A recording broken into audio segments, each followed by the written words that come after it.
அமைச்சர் நேரு விஷயம், வெளிநாட்டில் முதலீடு, அமலாக்கத்துறை கொடுத்த பரபரப்பு. திமுக மூத்த நிர்வாகியான நேரு நகராட்சி நிர்வாகம் மற்றும் குடிநீர் வழங்கல் துறை அமைச்சராக உள்ளார். அவரது துறையில் பணி நியமனம் செய்ததில் 888 கோடி ரூபாயும், டெண்டர் விவகாரத்தில் 1020 கோடி ரூபாயும் ஊழல் நடந்துள்ளதாக அமலாக்கத்துறை குற்றம் சாட்டியுள்ளது. இந்த ஊழல் குறித்து அமலாக்கத்துறை வட்டாரம் தெரிவிப்பது பரபரப்பை ஏற்படுத்தியுள்ளது. இந்த ஆண்டு ஏப்ரல் மாதம் அமைச்சர் KN நேருவின் சகோதரர் வீட்டின் தொடர்புடைய பல இடங்களில் அமலாக்கத்துறை அதிகாரிகள் 2 நாட்களாக தொடர் சோதனைகள் மேற்கொண்டனர். அந்த சோதனைகள் கிடைத்த ஆதாரத்தை வைத்து தற்பொழுது அமலாக்கத்துறை 2.0 ஆட்டத்தை துவங்க உள்ளது. எப்படி முன்னாள் அமைச்சர் செந்தில் பாலாஜி மோசடி செய்து சிறைக்கு சென்றாரோ அதேபோல் அமைச்சர் நேரு மற்றும் திமுகவில் உள்ள முக்கிய புள்ளிகள் வரை கைது செய்ய வாய்ப்பு இருப்பதாக கூறப்படுகிறது. அமலாக்கத்துறை சமீபத்தில் தமிழக காவல்துறைக்கு ஒரு கடிதம் எழுதியுள்ளது. அதில் தமிழ்நாட்டின் நகராட்சி நிர்வாகம் மற்றும் நீர் வழங்கல் துறையில் 2538 பதவிகளுக்கு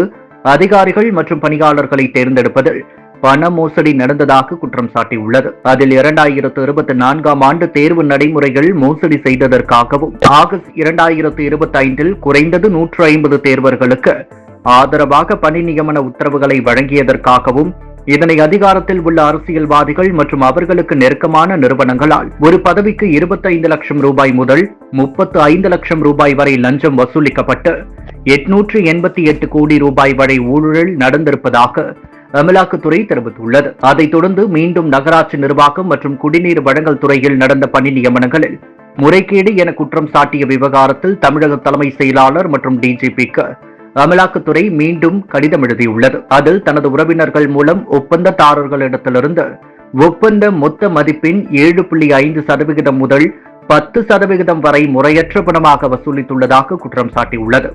மேலும் 252 பக்கங்கள் கொண்ட ஆவணங்களில் அமைச்சர் KN நேரு லஞ்சமாகவும் கட்சி நிதி என்ற பெயரிலும் 1020 கோடி ரூபாய் வரை வசூலித்துள்ளதாக தெரிவித்துள்ளது. ஏற்கனவே கடிதம் எழுதி 36 நாட்களாகும் நிலையில் மீண்டும் கடிதம் எழுதியுள்ள அமலாக்கத்துறை லஞ்ச ஒழிப்புத்துறை மூலம் அமைச்சர் KN நேரு மீது முதல் தகவல் அறிக்கை பதிவு செய்ய கோரியுள்ளது. இந்த சம்பவத்திற்கு மத்தியில் அமலாக்கத்துறை வட்டாரம் கூறுகையில், அமைச்சரின் தம்பி ரவிச்சந்திரன் இத்தாலி சென்றுள்ளார்.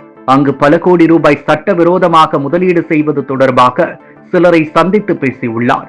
அமைச்சர் துறைகள் பல கோடி ரூபாய்க்கு டெண்டர் எடுத்து தருவதாக 4 கம்பெனிகளை சேர்ந்த ஒப்பந்ததாரர்களிடம் பணம் வசூல் செய்யப்பட்டுள்ளது. ரவிச்சந்திரன் மற்றும் அவருக்கு உதவியாக வலம் வந்தவர்கள் குறித்து தொடர்ந்து விசாரித்து வருகிறோம் என கூறியுள்ளனர்.